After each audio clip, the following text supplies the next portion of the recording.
Before we officially welcome Amber and Raina, I have a few housekeeping things to go over. I hope you don't mind that I'm going to be reading. Um, if you have a question, please enter it into the Q&A at any time. I will ask a few of mine and we'll get to yours as soon as I can. This is your event, your time to talk to two filmmakers who have had stellar broadcast media careers. Also, some notes on our diversity initiative. As some of you may have noticed, we have been having events labeled diversity. We looked at trauma in journalism through a diversity lens, the election with BIPOC New York Times political reporters, and navigating the newsroom as queer journalists. We also have a Diversity Friday feature on our Instagram. If you'd like to be featured, and we would love to do that, send me an email at yvonne.laddie@nyu.edu. But that's just part of a huge effort the Institute is taking to be more inclusive. There'll be a lot more news coming out about diversity reporting grants, our continuing efforts to bring as many of you as possible to the minority conventions, which is just such a great experience how I launched my career. It's such a great way to land internships and jobs. All our events, like this one, live on our webpage, which if you scroll down, journalism.nyu.edu, you will see the link and hopefully the freeze frame won't be my face. And finally, if you have any ideas on events or how the Institute can do more, be better on, inclusivity, diversity, equity, please send me an email, yvonne.laddie@nyu.edu. We have to do this together. Okay, today's event puts a spotlight on one of our adjunct faculty members, Raina Ramirez, who I'm really proud to say has taught so many of my graduate students in his advanced multimedia class. Raina Ramirez and Amber Payne created Harlem Rising, an uplifting film filled with hope. Let me tell you a little bit about them. They gave me really long bios, but I'm gonna do my best to trim it down and hopefully they won't get mad at me, but whenever my bio is read, it's butchered to death and I'm praying to God I don't do this. Okay, Raina Ramirez is the founder and executive director of Tilt Shift Media. He is an award-winning producer and investigative reporter at heart. He infuses data and information into visually compelling narrative stories.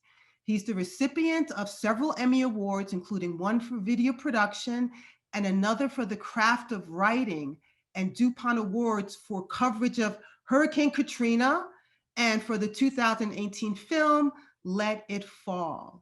Throughout his award-winning career as a network news and documentary producer for NBC, ABC, Fusion, Univision, CBS, he has covered stories about conflict, immigration, terrorism, healthcare, climate change, drug wars, human rights, and natural disasters. And Amber Payne is an award-winning journalist, executive producer, editor, and storyteller with a track record for creating bold content that drives conversation. Amber is currently a 2021 Nieman Foundation Fellow at Harvard University. Her fellowship project will examine the cultural scaffolding needed to empower marginalized communities to share their stories in a way that resonates across the borders of race, faith, and culture.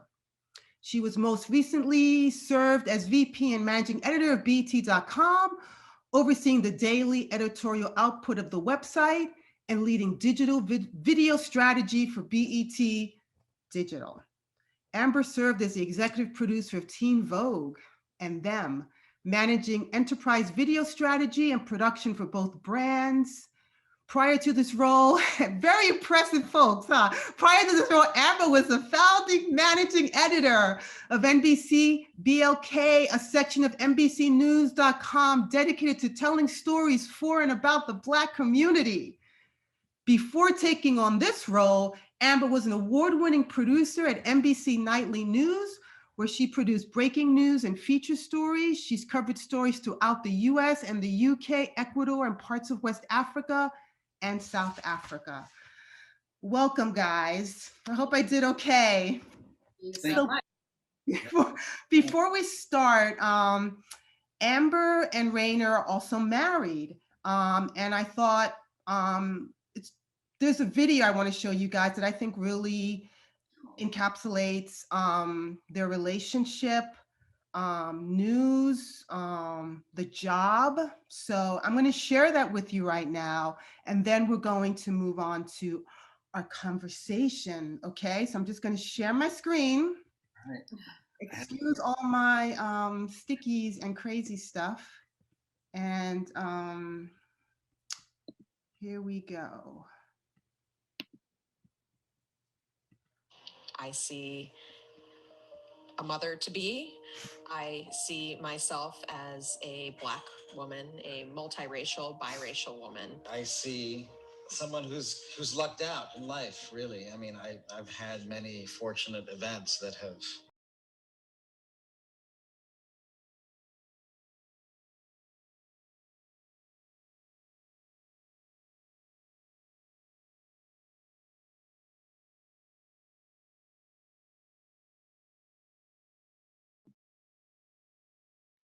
wait. I don't hear the audio.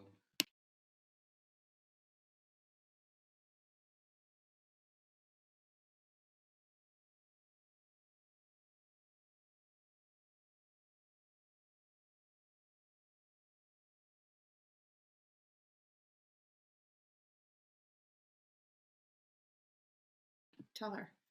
Oh, wait, Yvonne, it's muted. Did you mute, Yvonne? If so, people can't hear it. some backstories. I'm an immigrant from the Philippines, and I could relate with her mom, who is an immigrant from Jamaica. Rainer took me out on our first date was to a Filipino restaurant. Maharlika. And she was like, this vinegar is awesome. It was delicious. And that's where he shared his culture with me and where we really bonded over our families and our family stories. That's partly, I think, Yeah. I'm a news producer. I worked for 10 years at NBC Nightly News, producing the evening news every day. After that, I transitioned to launch NBC BLK, or NBC Black, which is part of NBCnews.com, a vertical that was focused on telling stories by, for, and about the Black community. Now I am the executive producer of video for Teen Vogue and Them, which is an LGBTQ plus focused vertical. I've spent time really focusing on identity and race in the last, I'd say, 5 to 7 years. Even when I was a producer at NBC Nightly News, I was often one of the only Black producers, in the room, in the newsroom, in the office. And so I found that I would get those assignments that were on race. So I'm a documentary filmmaker, and just like Amber, I always felt that I had to represent. I mean, the news media is not that diverse. It's getting better now. Back then when I started, I took it on as a mission to sort of represent. Long before hip hop and the sounds of salsa, a beat rose out of these streets in New York. Is absorbed through the skin. So we're here in San Antonio at the American Farm Bureau convention to get some answers about child labor in America. Well, that meant you were down. That was down. You were down. So if you walk like that, you could pretend you were in this neighborhood. Well, everybody. For Asian American Life, I'm Rainer Ramirez. I wanted to look around the newsroom and see more people like myself making decisions at a higher level, confidently. So, now that I'm an EP at Condé Nast, I'm proud to be there in this role, and I'm proud to hopefully be someone that young people who look like me can look up to. I'm perceived a certain way, and I realize that people aren't seeing me as a half-white person. I mean, I'm seen as a multiracial Black woman, and I think I've learned a lot by covering news events in my career about how to process that, how to understand that, and how to kind of just really know where I came from. Honestly, one of the most impactful stories was meeting Peggy Loving, whose parents were part of the Loving versus Virginia Supreme Court case, where anti-miscegenation laws were struck down finally in 1967. And so I got to meet and interview Peggy Loving, Mildred Loving's daughter, just to hear her express herself about how if it wasn't for her parents, so many relationships wouldn't have been possible. My parents were married in Virginia in the late 70s. So it was a really important story for me to be a part of and to be connected to, because there are a lot of people who do look like me, who do have parents who faced that kind of discrimination. Even with that, with a growing number of interracial couples, interracial relationships, and biracial folks, we are still living in denial of race. We don't want to have a conversation about it. We don't want to have a conversation about our own biases. And I think that's a problem for us as a country. When I was born, for a Jamaican woman and this white man who got together and they are now having a child, there were eyebrows raised about a mixed race baby coming into this world in Virginia. And there were some members of my father's family who really were not in support of that. There was a little bit of bias in some members of the extended family, at least, on whether my parents should have children. My mom told me the story of a big family picnic that was happening at the family farm, and I was 6 months old. No one had met me yet. And my parents kind of came down this hill to the farm, and the extended family is there enjoying a pig roast barbecue. And, everyone turns and sees, my parents coming down with this baby that no one has really met yet. My grandfather, my dad's father, came from the ranks of, the family and was the one to walk up the hill and take me into his arms and hold me.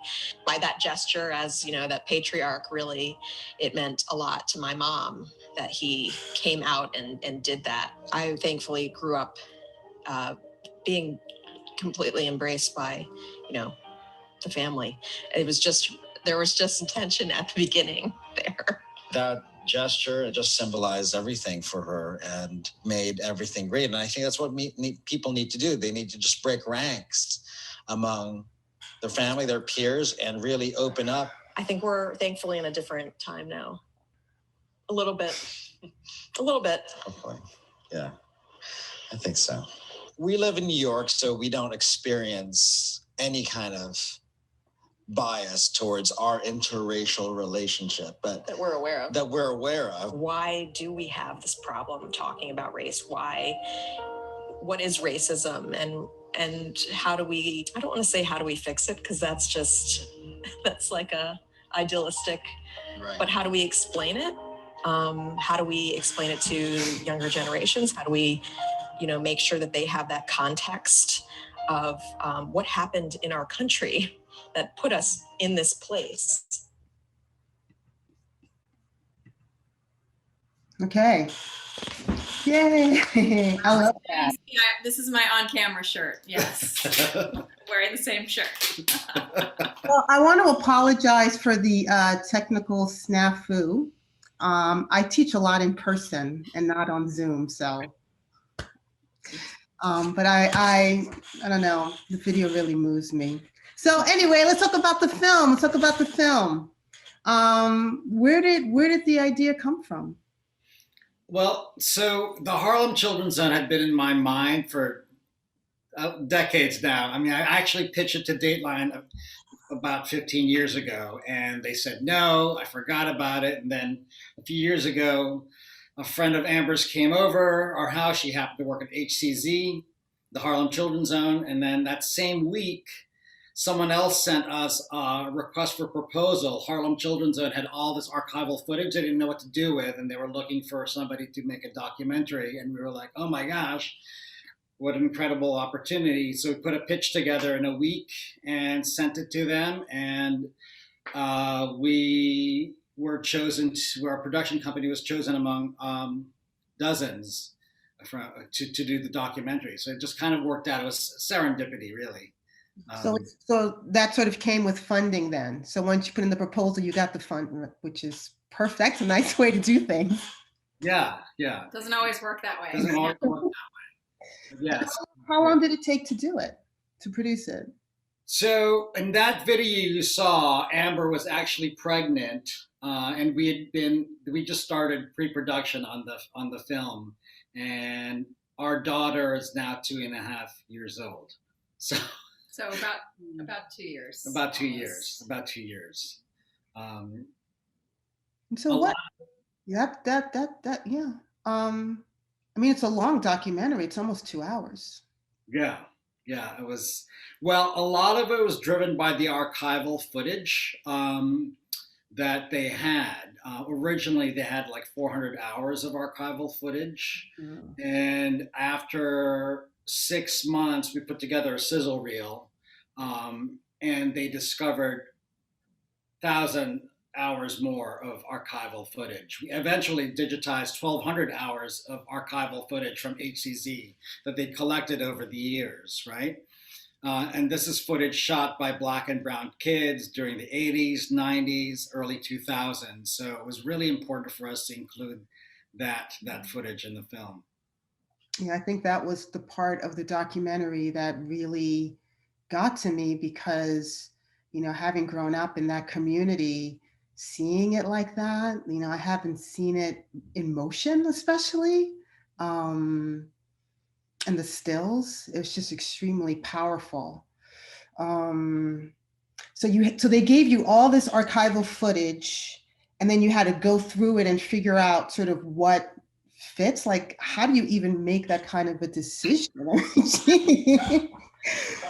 I mean, you can see from the film, I mean, we were looking at the archive to help drive the narrative. So we really first kind of attacked it with, okay, who are we even speaking to for this film? We've got the founding mothers and fathers. Well, we know we need to find their moments back in the day over the years. And then who are the young people that were really prominently featured and really had a big, huge role and involvement with HCZ at that time? And where are they now? And so kind of once we matched up, Sal, young man Sal, and what is he doing now? He's working for HCZ now, but back in the 80s, 90s, you learn from our film his story of just the struggle he went through, challenges with his family situation, but how he became a peacemaker, working with Harlem Children's Zone and working with youth and young people just like himself. So we kind of started to kind of match it up that way with who can we showcase and who can we elevate and tell their story right now. And yeah, I mean, there's a lot of tape. We didn't, sit there and watch every stitch of it. You can scroll through it. We digitized it, encoded it. We had the help of an archivist to help us.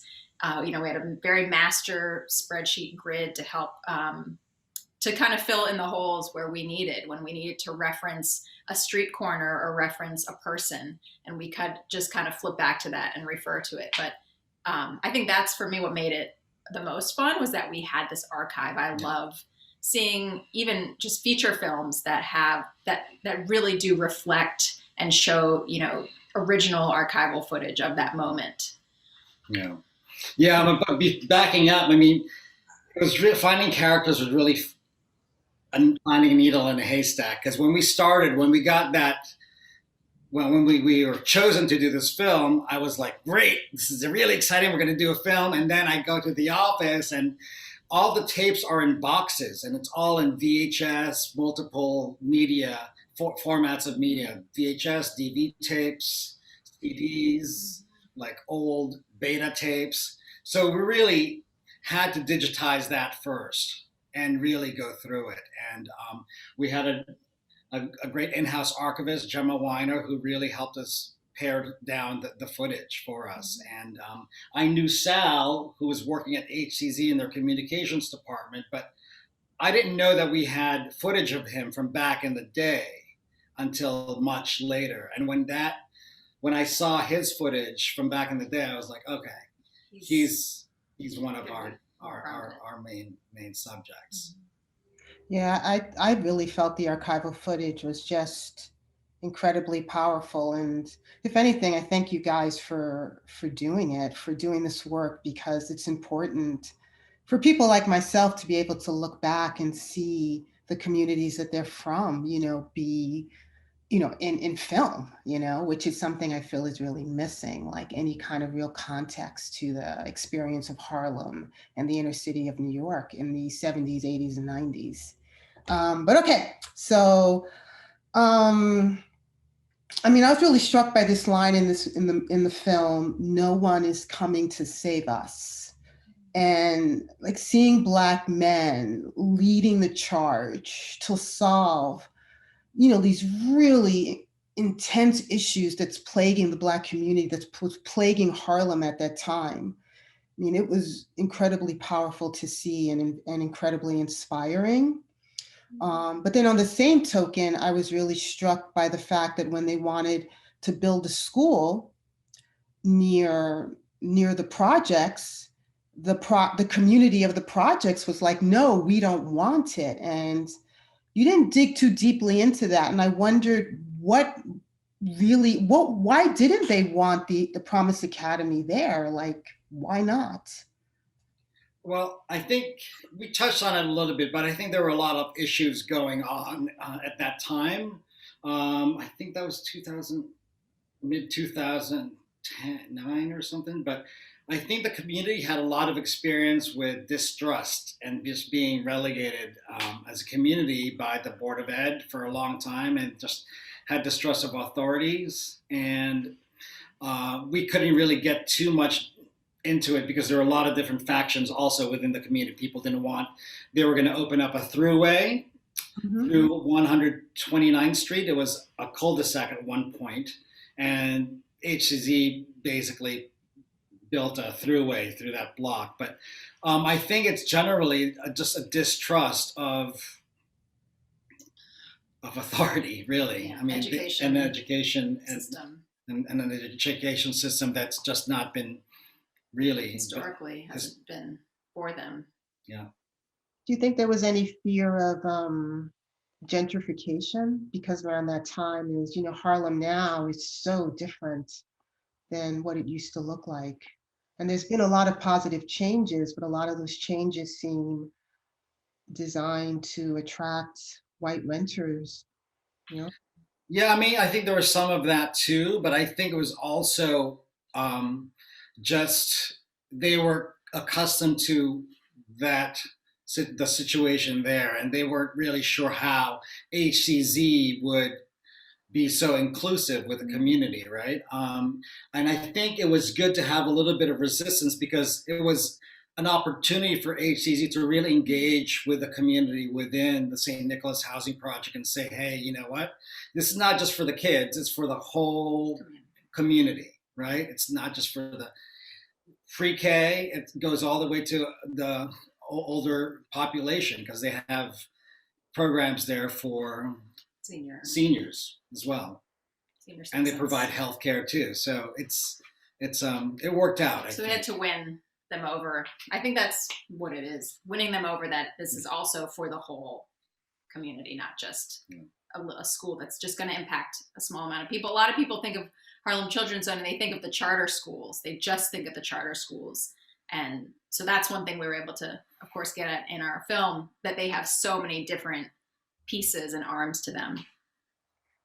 It was really interesting to see like how they kind of, at least a little slice of how they won them over, which was that shot of them in the community center, the little girl in her Catholic school uniform, the abuelita, everyone just like doing, dancing or karate or whatever. It was like, it's so adorable, to see, just to see those faces, like that's one of the things I love about documentary filmmaking. I just love the faces. I love the faces of community, and you really got to see it in this film. I actually wanted to ask you, Yvonne, I mean, you grew up in Harlem, so I wanted to make sure that we were representing that period of time in Harlem as you remember it, and if we're fair about it. Yeah, I mean, some of the things, like some of the shots were like, I could literally remember walking by those buildings to get to my grandmother's house, who lived on 111th and St. Nick, yeah, I thought you guys did an amazing job of recreating that feel, the feel of the struggle of what it was like, and the voices of the kids when you're living through something that just doesn't make any sense. When I was growing up there, my memories are things like the way the water smelled in the abandoned buildings, because there was always water running. And when you passed by, you would hear the water and it would have a certain smell. Yeah. And when I see those images, it like brought it right back to me, like being that 10-year-old girl walking to school, the 3 blocks of my Catholic elementary school, past the abandoned buildings and hearing that sound and those smells and how rich and vibrant the community is, as well as it's been a while since I lived there, but we moved out when I was 18. We got gentrified out. That sense of community we had, I've never been able to replace it. Where everybody knows what everyone's doing and everyone's hanging out on the stoop. Like, I love the images of the people on the stoop. That's what it was like. You could not go into your apartment building with like 15 people on the stoop. Yes, say hi to everybody or you were considered rude. So you really captured, I felt, some of that nuance of the neighborhood and what it used to be like. And then, of course, the story about the young man who was really good at, I think, Taekwondo or karate, who was, senselessly murdered. Now, that's the narrative of a lot of people who grew up in those communities during that time. People were getting murdered all the time, murders, rapes. It was hard not to know anyone that something bad didn't happen to them. Yeah. But at the same time, like I said, there was so much community. People are always looking out for each other. And that's like really special. And I think that you really captured that. And I think, I find, like, as a journalist, that I'm attracted a lot to the dark side of things. If it bleeds, it leads. And your documentary was so filled with hope. Yeah. I think I would have struggled not to dive in to the darkness of that time. Was that hard for you, or was it easy just to be swept away by the joy and hope of the school and the children's zone and the rest of it? Well, I think we wanted to, we're protective of this community and their stories. As black and brown people and storytellers, having seen the narrative, either co-opted or sensationalized, we didn't want that section that is about the history of Harlem and the struggles of the 80s and the 90s. Just to, it was there for a reason to explain that time. We didn't want to dwell too long in that.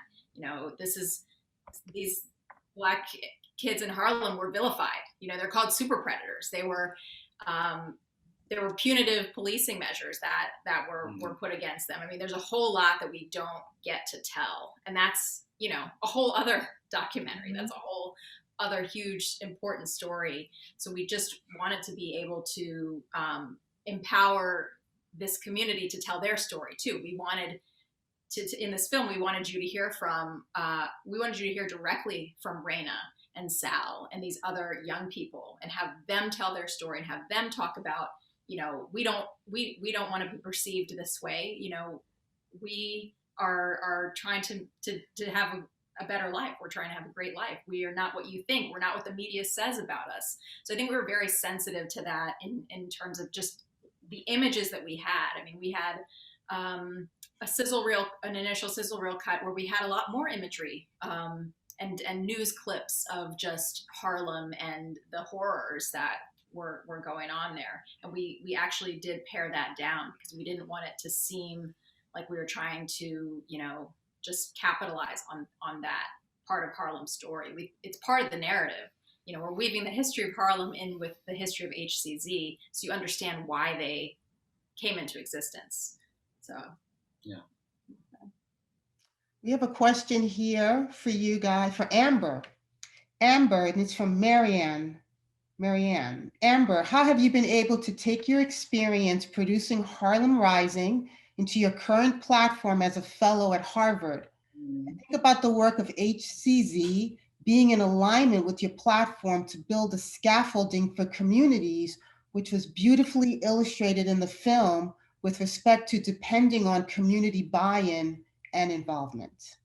Ooh, Marianne, this is a really good question. Oh, okay. I'm like just reviewing it. Yeah, I think so. My project here at Harlem is about, yes, like what kind of infrastructure or what is needed for marginalized communities to tell their stories. And I think that Harlem Rising is a good, I think, model and example just because the documentary platform just lends itself to like, we are going to let you tell your story and we are not going to just tell it for you or talk down to you. We're going to let you tell your story. So I think I'm looking at here at Harvard is looking at mediums, from podcast to documentary to narrative writing, and just who are the storytellers, what sources are you using, are you really getting a good cross section and talking to a lot of people? You may not put every single person into your piece, but have you talked to every kind of person and gotten every angle of that story to tell a richer, fuller picture? So I think that's a good, that's kind of where I think the alignment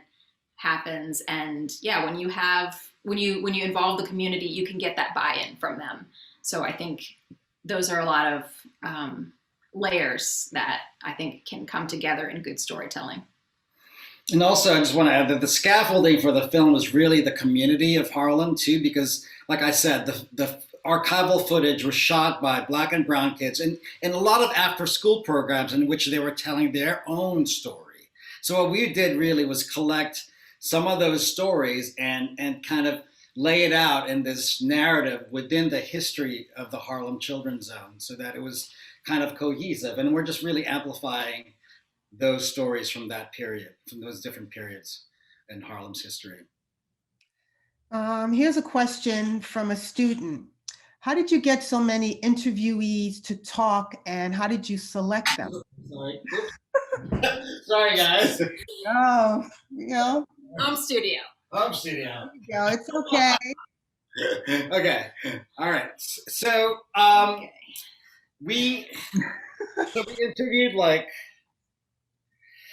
about 60 people on camera for this, and we talked to probably 80 people or 100 people that weren't like resources and that and it was actually not that difficult to get people to talk about this, because it is such a hopeful project and not many people knew about it. And the thing, I'm sorry. Well, that's going to happen. You get it. We know you're Harlem Rising. I'm sorry, guys. And so every single person that we talked to for this film was so articulate and had such an incredible story to tell that, answering your last question, Yvonne, about how hopeful it was, every time I spoke to somebody, it was inspiring. It was amazing. And I was like, oh my God, they said everybody had nuggets of stories, and we could include everything. That was one of the hardest things, right? There were so many great stories that we heard while producing this, and that was one of the hardest things to do, was just to pare it down, really. All right, here is a question from Cassius. To both Rainer and Amber, how did you go about choosing what pieces of footage were included and or cut? Okay, all right. So the archival footage that we saw, so we had to organize it by time period and also by people. So basically the people who rose to the top, the people who were most involved in the after school programs in the 80s and 90s and early 2000s really got the benefit of being the protagonists in the story because they rose to the top. And we just saw which story, and once we had a select of people with a long history of archival footage. We basically pared it down and saw which one would kind of braid better into the whole history of the Harlem Children's Zone. Yeah. What kind of things did we cut? I mean, we have a whole, we shot at the prom with Amber Diaz. Yeah. We went to Syracuse and interviewed a number of Syracuse former HCZ students, and we did interviews with Amber, in her dorm. I mean, we there's a lot that just didn't make it in. We had it and we considered it, but with everything that we needed to get in, that's an example of something we didn't get in, just that kind of the younger, getting to all of the younger, newer generation HCZ grads. We could really mainly just focus on Amber's story and include a few little other people to pepper in. But there's some really fun things that HCZ does. You shot them performing and dancing. Gosh. And yeah, they have at the end of the Peace March, there's a performance which is incredible at the Armory, and we didn't include that because there were certain things that we were trying to avoid. There were certain tropes that we wanted to avoid as well. This is a story about impoverished neighborhoods, but we also didn't want to perpetuate some of the imagery that we're familiar with, right? HCZ, for instance, HCZ provides groceries. We didn't really want to include that imagery of an organization handing out food to people. We wanted to show perspective in which the people were doing something for themselves rather than receiving things as a gift, right? We wanted to show a perspective of empowerment rather than of getting handouts, right? And because that's the image that we're familiar with, right? And we wanted to show images of kids who were talking about like their own experience with drugs and gang violence rather than using a lot of the archival footage from news media. So that was a conscious effort. I'm not sure if I answered your question, but yeah. So here's a question from one of my favorite people in the world, Jason Samuels. Professor Jason Samuels. Any advice for filmmakers who partner with powerful subjects? Was there tension between your vision and the HCZ leadership? It's a good question. That's a good question, actually. HCZ, so let me start from we didn't know from the beginning that this is actually going to be a feature doc. We thought this was just going to be like a legacy video. A legacy video. But we saw that it could be a bigger picture of community empowerment. And HCZ actually gave us a lot of leeway. I mean, we had complete editorial control of the story. So that was really nice. There were certain people we had, they were like, interview this guy. And for the most part, all of the people they recommend to talk to was incredible. Yeah. But as far as, the question about like advice, I think we were very upfront with like, here's how we're envisioning it. Here's how we see it.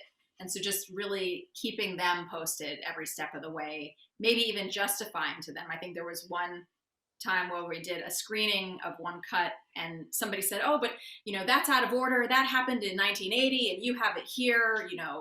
We just had to explain to them, it doesn't have to be chronological and here's why. This is a story and we're braiding together these elements. And so you'll have to explain to people they haven't made a film. They haven't done this kind of storytelling and it requires them to trust you. And so just, I'd say main advice is just really being clear about and upfront about your vision. And if you have pushback for them, having that clear justification, and hopefully you can convince them to see it your way. Yeah. And I think also they knew that I come from community video. I grew up in New York City and I was product of after school programs as well. And I trained at Downtown Community TV Center, which they knew. And I worked an after school program with an organization called El Puente for Peace and Justice in Williamsburg.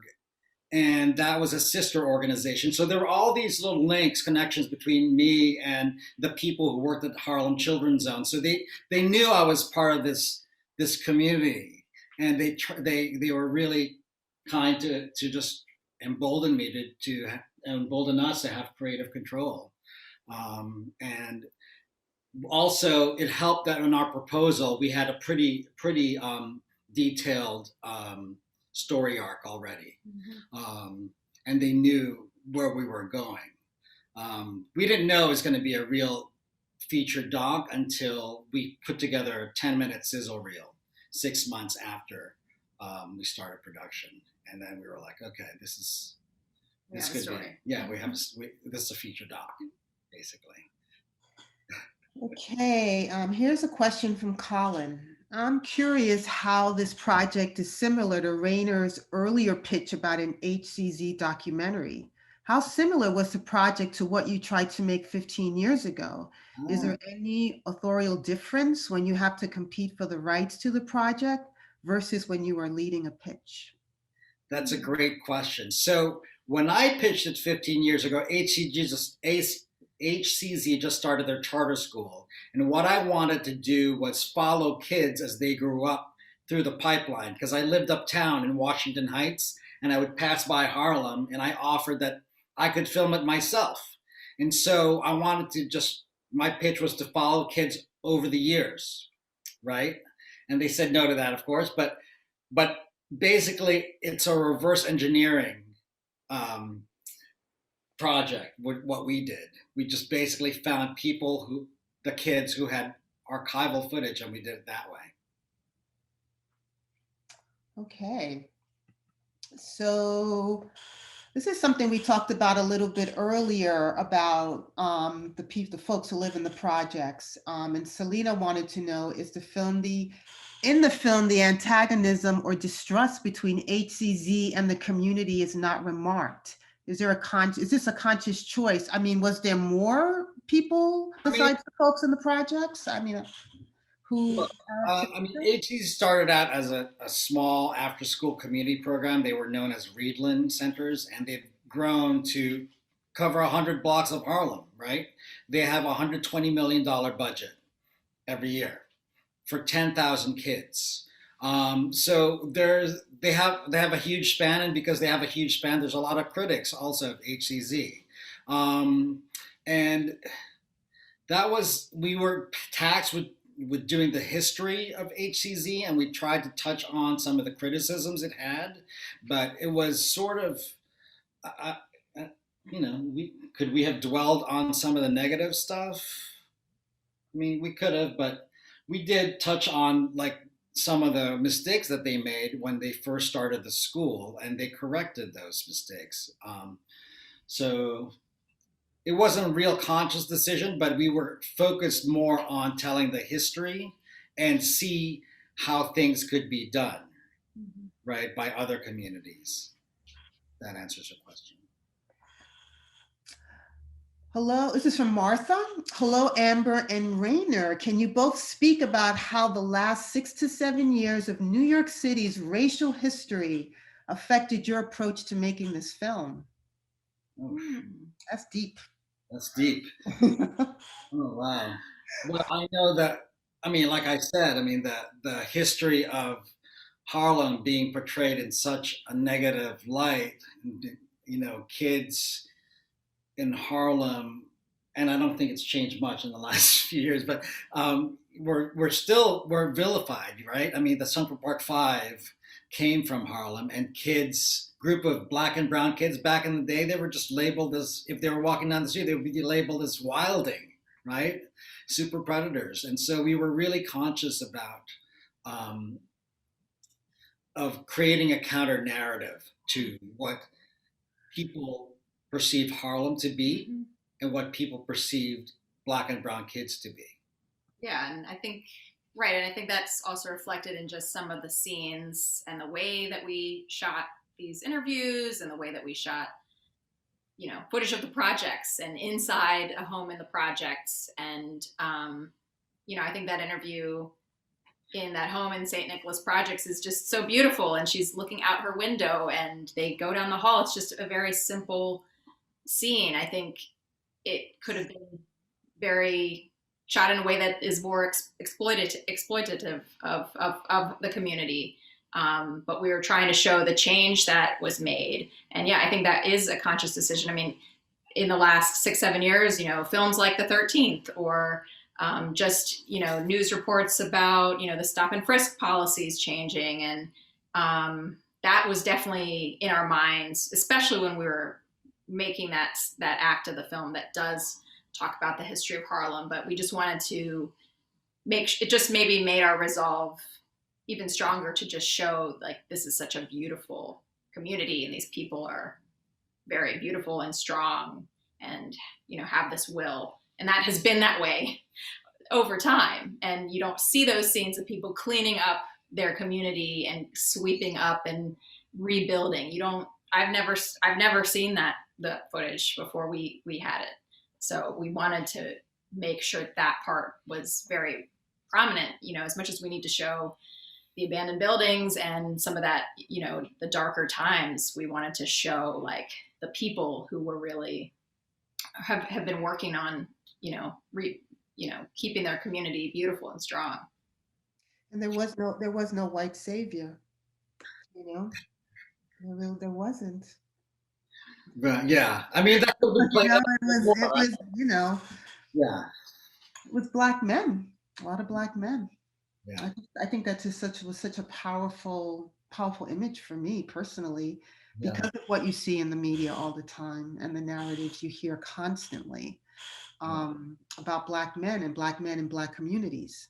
Yeah. So that was truly wonderful to see. Yeah, and it was Black men who was influenced by the civil rights movement, right? And the Black Power movement.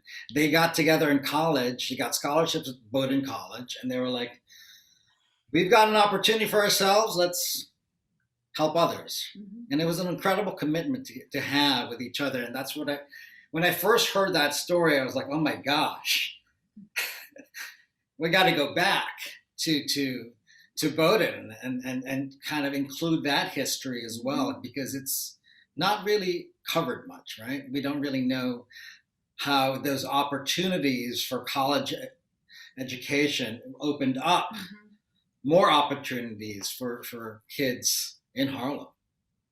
It's also an incredible scene when from the archival footage, when you could see the kids being brought to the college and being in that space. Like, I mean, one thing about growing up in neighborhoods like that, you can't see past it. Yeah. You know, you think this is all there is and you just have to survive it. And that opportunity when the kids were trying to figure out how to eat lobster or crab or whatever, it was such a beautiful moment, you know, like I really, really could relate to that so much. But back to the archival footage, Marcella wants to know, how different would the documentary be if you didn't have access to the archival footage? Because there were a lot of moments, with the footage, a lot. It would be a more awkward documentary. Graphics, a lot more graphics. Yeah. Animation, maybe? Animation, yeah. I just don't think it would have been as robust. It just would have been really dull. I mean, it was really important for us to include those voices of the youth, you know, having been part of them. So. It would be more instructional. And part of what HCZ, they initially were hoping, we want this to be educational. We want to show it to our staff, to our students, to, you know, other educators, so they understand how we did this. And I think it would be just that. It would be like, here's an instructional overview of who HCZ is. It'll be yeah. So I have these last 5 questions that I want to ask you guys, because I think they're really good questions. Wow. So I guess this is the question I had too. This Aviva wants to know, is the film available for DVD purchase? If not, how can one get a copy? She contacted you guys, you didn't respond.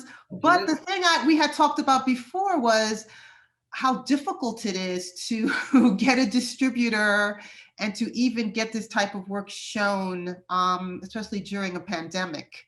So maybe you could combine, if you decide to sell it as a DVD, with distribution, et cetera, et cetera. Good question. We are right now figuring out our distribution. We are working with some companies, but we're trying to figure out the education portion of it right now. The film has been touring film festivals beginning last year. We had one real life film festival, the Pan African Film Festival in LA, and then the pandemic hit, and it's, you know, it's been challenging to compete as a film in film festivals that are virtual, that's competing with platforms like Netflix and Hulu and Amazon Prime. So it's hard it's hard to get people to purchase film tickets online when they have subscriptions already. But it's been great. The prestige of having film festivals on the posters is nice to have. It just hasn't been, it's, you know, it's the pandemic. It's hard. Yeah, I think the Doc NYC Fest was, I think they did it a really nice way. I mean, you could buy like a pack and spend money, or you could buy an individual ticket to a film. So I think we were able to get, you know, a lot of our friends and family to see the film that way. Because you are used to just kind of, you know, maybe doing a la carte buying on Amazon or Apple Store. So yeah, we hope that we can finish the distribution plan, and we will please follow us at Harlem Rising on Facebook, on Instagram, and we will keep you posted on when it can be, you know, downloaded or streamed, hopefully sometime this year. So here's a question from a student who I call Q. Do you think you guys had an advantage being filmmakers of color in doing a piece, Harlem and the Black community, Black and Brown community, really? I wouldn't say it's an advantage. I think it's a perspective, right, that helped us really empathize and sympathize with some of the struggles that people in the story had. What do you think, Amber? Yeah, I mean, I don't know. I guess we won't really know. I would say, you know, maybe some relatability of, you know, Rainer has lived in the neighborhood. He's, you know, lived in the area, and being able to connect with people that way. You know, I was able to just also connect with people. I had done stories on HCZ before, and I had done stories in Harlem before. So, you know, I think if you have any manner of relatability, maybe it is not, you know, race and skin color, but if you're in that situation as a filmmaker or storyteller, it's like, what can you bring to kind of have to commune with them and maybe break down some barriers? Is there something you might have in common, or a place that you've been? And I think it's always usually helpful to try to find the common grounds and similarities that you may have with somebody, or similar lived experiences. So, you know, maybe we talk to so many people, and so maybe with some people they were able to relate to us, and I think with other people, I think we were just able to show them that we were really interested in their story, and I think that also just pulled, you know, just as much weight. Yeah. Aaron would like to know how do you measure the overall success of the documentary, and is it aimed at a specific audience? Oh, Thanks, Aaron. Thanks, Aaron. Well, I think the documentary is meant to inspire. If there was one person out there who was inspired to make a change in their own community, that's success, right? I showed this document, the sizzle reel, a few years ago to some high school students on my street in Washington Heights, 182nd Street, which kind of looks like Harlem in the 80s. There's abandoned buildings. There's, you know, hypodermic needles on the street. It was a subject of one of my classes, actually. So, and then the students at Wheels, the Washington Heights Educational Learning School, saw the documentary and were inspired to create a beautification project on our street just because, from watching the doc. And now 2 years later, they've raised more than $200,000 Wow. Wow. to to build garden beds, to clean up the streets, just much like what HEZ was doing. So Yeah. that's really the success that we want. Right. Seeing, for anyone to see it and think like, what could I do in my community? I mean, Rainer, you inspired yourself. He was inspired by this filmmaking process to get involved with that school on our block. So, here's a question about what story impacted you the most? What story or scene for you defined the essence of Harlem Rising? Oh man, Sal and Davidson's story. Sal Betts, I related to a lot because I learned how to make films when I was in high school, and also Davidson Joseph, who grew up as with an immigrant mother and who grew up watching martial arts movies, in the weekends, and I could really relate with that, and having gone to junior high school in New York City, I could relate with some of the violence that they encountered too. So it resonated a lot. I think for me, just the moment where Amina, who has a little brother, so cute, who loves math and learning, and Amina is being interviewed and she's saying, I want people to know, people think that you're from Harlem, you're ghetto, I want people to know, that I'm going places, essentially, is what she's saying. And I just feel like it just gets me every time thinking about her saying that, knowing she's only, how old was she there? 12? That perception that people have already, she's only 12, that she knows people perceive, Harlem and the projects in that way. And she's, determined not to let that define her, what people think of her define her. And I think that is just also like a major message in the film and just for anybody. And that's part of the work of the Harlem Children's Zone, right? They have instilled in these kids self-determination from the very beginning, from pre-K on. And that you see that paradigm shift in the generations. Like the kids today who are at HCZ versus the kids back in the day, like Raina, kids who expect glass in the grass, right? Kids today don't expect that anymore. All right. What story? Okay, we already did what story you're seeing. And so what are your next plans with this doc? Do you have plans to do another doc project together soon? Tell us about it. And that's from Sylvan Soloway, our career services director. I thought I recognize. Hi, Sylvan. So we're waiting for distribution plans for this film right now. We're developing a couple of docs that Jason's going to hear about soon. And then, but we're here for another few months on Amber's fellowship, and we're probably going to get working in the summer on another project. Stay tuned. Stay tuned. Right. Martha, is that Martha St. John? Martha? I think Martha is my former coworkers on. Yeah, someone put on the Q&A, hi, it's me, Martha, your former coworker. So I think that's your, yeah. I went to Haiti with Martha. Do you guys have any advice? This is the last question for me. Do you guys have any advice for our journalism students or future journalists? Any advice? Yeah. So story ideas are the lifeblood of this business, right? So you hold on to those stories like I did, right? And then sometimes it'll come back to you at some point in your life, right? Like this one, I think. Mm-hmm. Yeah, I think that happens. I mean, there are stories I couldn't tell when I was a producer doing 2-minute stories on the evening news that I was then able to tell when I was overseeing video at BET.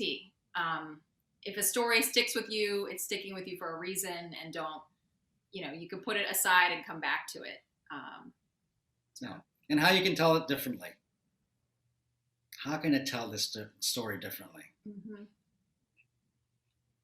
Okay, well, thank you, Amber and Rainer. Rainer teaches advanced multimedia in the fall for graduate students. A class to take. Amber, it was lovely meeting and chatting with you. Thank you. And thank you all for joining us, and keep your eyes open for more diversity events, any ideas, anything at all you'd like us to address. Hit me up with an email, and thanks to everyone for joining. All right. Thank you for having us, Thank you Yvonne. so much. Thank you, everyone. Follow us on Instagram. Thank you.